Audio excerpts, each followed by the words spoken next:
Welcome back. We are finishing up our Norwegian flower mitten series. This is episode 6, and this is where we get to have so much fun with a little more color with our guest, Kristin Nicholas. Hi, Kristin. Hi, Sarah. So in this episode, we are going to embellish our mittens with embroidery, and I'm so excited about this. It's like the cherry on top of this project. I know most of us knitters and crocheters don't usually dive into these little extra embellishments, but what a difference it makes in the project. And the stitches are so simple. Kristin is a whiz at showing us how to put this all together, and it makes just an incredible difference in the finished project and really makes it your own. Yeah, I mean, I've been doing this for years and years and years and years. It's also kind of a folkloric kind of feeling that it adds to the embroidery, and I really am into the kind of primitive arts and folkloric arts. And I mean, maybe like you also learned to embroider when you were a kid and you haven't done it in a zillion years, you will pick it right back up again. The thing about embroidering on knits is you've got to be loose because you're working on a fabric that stretches and you don't want the stitches to be too tight. Yeah. So this is my little sample of the flower. Visually here, just what a difference with and without the embroidery. Yeah, I mean, this looks plain. I mean, it's not really plain. It's still pretty. But it's pretty, but the character here with the additional stitches is incredible. Yeah, and it's super fun, and wait till you see how fast it is to do. Okay, so we are going to start, we're going to do these little leaves, okay? Yeah. That's an easy place to start. Now, you've got your mitten shape, and it's a bit fiddly because you're going to have to keep your fabric away so you don't stitch both sides together. Yeah. Okay, that's tricky. But once you get used to it, it's not so tricky. If you wanted to, you could actually cut a piece of cardboard out that was the same shape and slip it in and have that be something that you almost to help you so you don't catch the back side of it. Yeah. Or if you do, you just flip it inside out and rip it out, cut it, rip it out, because you'll wait till you see how quick this is to do. Okay, so I'm going to use this green for the leaves, and I'm going to use a double thread. So I'm going to thread it on one end. Oh, that'll make it go even quicker. Yeah, because it'll make it thicker. You can use single if you want. And this is about, it looks to be about a foot and a half twice. Yeah. I'm going to put my glasses on so I can see those stitches better. Oh, what a difference. Okay, so you're going to put your fingers about where you want it to start. So we're going to start up towards the tip of the leaf. Okay. And I'm going to flip it to the inside, and I am just going to take a couple stitches into the back. It can even be into the thread that's being carried. So I'm going to... Oh, I see. You're weaving in and securing the end first. Yes, you got to secure the end first. Gotcha. So you don't want to go to the front of the fabric, but I'm just taking a couple stitches. Sometimes I stitch right into the knot. Not knot. You don't need a knot. You're just going to do a couple of overhand stitches. And then you're going to bring it to the front. Turn your fabric to the front and pull your needle out almost at the end. And stick your fingers through so you feel that you did not catch the back side. Now this is basically just straight stitches. So I'm going to go here. It's actually a term called fern stitch, but it sort of makes it too scary to have a name. So basically it's a series of straight stitches. I'm going to go like this, one stitch. So with the double thread, it's making like nice two, thick. yeah, it's like 2, and you don't have to do it twice. I'm going to go back into the center. It's sort of at the vine shape. The center, what do you call it, vein? Yeah. Pull. Kristin helping us with beautiful embroidery and making it go even faster. And now I'm What a over guest. here. I'm going to make another stitch toward the center. I'm going to come down here. You don't have to count the stitches. This is all free form. It's interpretive. Yeah, whatever makes you happy. Whatever makes you happy. And now I'm going to come back up here to the center and then come out here to the side to make my next vein. Come here. I mean, we are almost done with this leaf. How fast is that? So fast. It's really fast. And you see how I'm doing it a little bit loose, so we've still got the ease. It's not pulling it tight. So I'm on my last part of the center vein. I'm going to come over here. So it's got a little bit of play. And go down to the back. That's it. Look at that. Yeah, I'm just one stitch behind you. I'm just stitching on a little swatch over here, but oh yeah, that's nice and fun. Yeah, and how easy is that? That was so quick. Yeah, so quick. And if you had to knit that in following a chart, you know, the agony, and you wouldn't get the same feeling. So to end it off, I am just going to stitch, oops. Same as when we started. Yeah, just stitch in the back. You don't even have to weave it. You just stitch over it a little bit, two or three times. Easy peasy. Knitted, and then leave it about an inch long, and that's it. You could go over and do this one. I usually start them at the top and go down. I don't know, it's easier to do it that way. That's how it works for your brain. Yeah, so you could start at the base of the leaf and work go your the way up. way. Yep. Yeah, whatever makes sense. Yeah, to whatever you. floats your boat. You know. This is a great way to go back through. I don't know, your book stash, mom's book stash, grandma's book stash. Look for stuff that has embroidery in it, and find some stitches that make you happy, and see if you can. You can do all kinds of stitches. Yeah. You can do. In the 70s, it was big to do embroidery. Late 60s and 70s. If you get some of those old embroidery books, I mean, there are hundreds and hundreds of stitches that you can do, and a lot of them can be done in knitwear. Yeah. So next, we're going to fill around this shape. We're going to put French knots there. Oh, I love French knots. Okay. So I'm going to do this purpley kind of color. Now, a lot of people do have trouble with French knots. And it took me a while to figure it out, but it's the way you wrap the thread around the needle to make the knot that's really important to do it the right way. I taught myself how to make French knots, and it was about a year into me doing any kind of embroidery that I learned how wrong I was doing it. Oh, yeah. It's funny, some people, I've taught a lot of classes in embroidery, and some people just can't get it. Yeah. They just can't get the French knot. I mean, they can usually get everything else. Okay, so this again, you don't have to follow any pattern. If you just wanted to put a knot there, a knot there, a knot there, knot there, knot there, right there, you could do that. I chose to fill it all around just to have a little bit of texture. And I love the feeling of the knots. And you can see how they're pretty thick, you know. So we're actually going to, I've got a double strand here, but I'm going to start it, knot it on the back side. And I can put my finger there and stitch again in to start. Leave about an inch tail. Do 3 here. Okay. Now I want to come up along the edge of the motif right here. Okay. Okay, so I came up in the middle of a stitch, and now I'm going to wrap my thread away from me around the needle.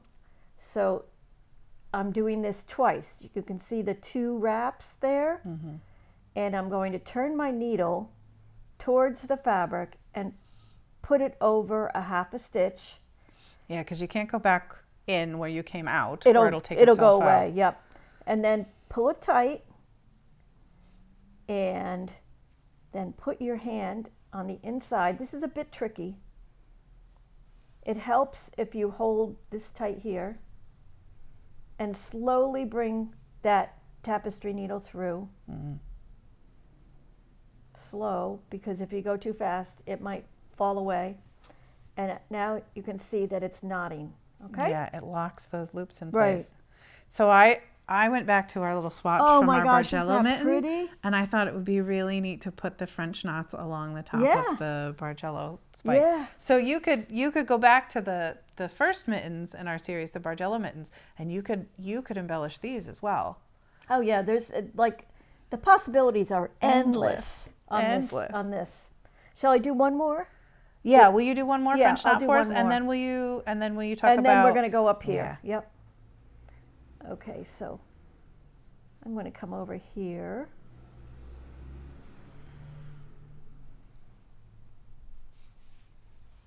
So I'm going to wrap it away from me twice, turn, go over a half a stitch, put my hand down in the middle to grab the tip, and then pull it slowly. Don't want to pull it so fast that the knot goes away, which, believe me, it's happened to me many times. If it does, if it does, you just come back up and try And again, you do it basically. again. And you don't But want to there's pull them your too loop. tight. You No. just want to pull them until they're sort of locked in place, because you can pull really hard and then lose the French knot. It'll Right. just close in on itself. The cool thing about these is they almost look like a little knitted bobble. They do. It's like a And, cheater bobble. Yeah, yeah. And other knitters, once you get into this, they're going to go, how did you do that? And if you're generous, you can teach them. But if not, keep it as a secret, you know? Okay, so then you would end off like I told you just before. So let me clip this off, and we're going to put this design up at the top. Wait till you see how simple this is. I just love this, Super Kristin. simple. Okay. So Kristin and I met 20 years ago, just about, when her colorful embroidery book came out. Yeah, it was called Colorful Stitchery, Yes, that's right. and it's still available. I still have my copy, and I still have the little bookmark that we We made it at the book signing. Yeah, Yeah. that was great. Yeah, that's where our friendship started. Yeah. It was awesome. And I have added small bits and pieces of embroidered embellishment to knits and crochets over the year because of that, because I met you. Yeah, yeah. Okay, so this is getting even more fiddly up here. Not hard, you just got to be patient. So you're going to be sticking your needle in all the way up there towards the tip of the mitten. And we're going to start again by catching it. I'm using a double strand again.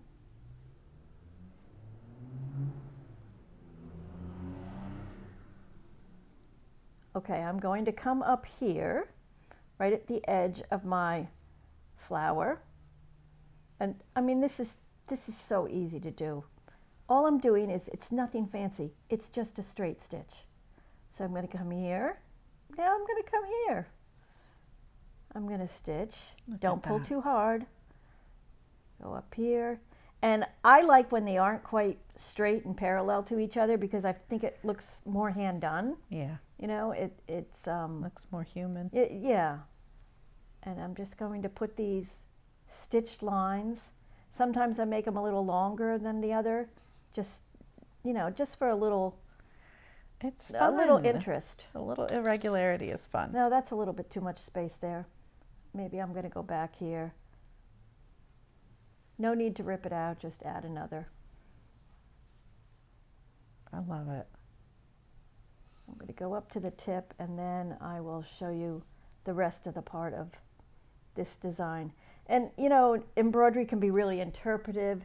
You just sort of look at the shape that you've knit and say, how can I embellish it? Yeah. What can I do to make this even more fun? Yeah. Are there any negative spaces I can fill in? Is there anything that feels a little blah? Right. Could add a little va-va-voom, a little zing in there.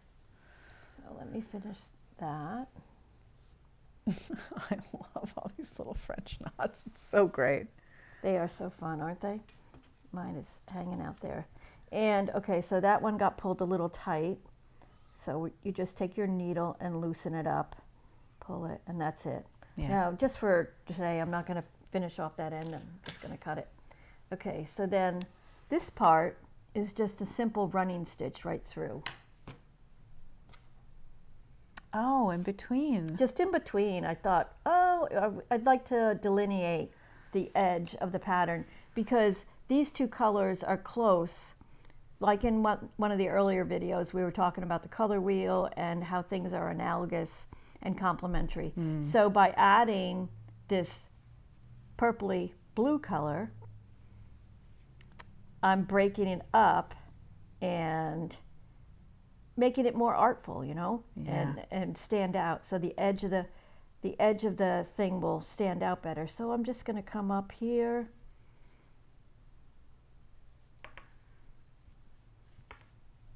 I'm going to put my hand in here so I don't sew it together. And I almost thought those were smaller French knots, but it's just a running stitch. No, it's just a running stitch. Here I'm going to go backwards. You just sort of play with it. Oh, it's almost like backstitch. Yeah, that's backstitch. Sometimes I go forward, sometimes I go back. You know, it's not like it's the embroidery police. It's more like interpretive. Yeah, whatever makes you happy, whatever works. Yeah. Yeah, I mean, you can do some wild stuff. Okay, there I missed that one. I'll just go back and catch it in a minute. After I do this one, I'm going to go here. Yeah. And that's why I love embroidery, because it's a different mindset than knitting. Knitting, you're working on the needles, you're following charts. There's like almost like a pattern to it. And with embroidery, yeah, and with embroidery, it's all freeform. Yeah. You know, so it's really quite fun. It lets you add a little chaos to the order. Right. Now, the French knot, I put that, let me just scooch that over. And when you block this, it all kind of sets it. Yeah. So this French knot, I don't know if you can tell, but it's a little bit smaller than this French knot. Yeah. So let me show you how I do that. I am going to, ooh, this is getting tight here. Okay, I'm going to come up. Oh, you're still on the outside. Did you want to come down first? Oh gosh, yeah. Oh, what do the pros know? Honestly. Okay, so now I'm going to come up here. No wonder it was hard. Thanks, Sarah. Yeah. Okay, so now instead of wrapping twice, I'm going to just wrap once and go down. And actually, I'm going to come right over here so I can do another.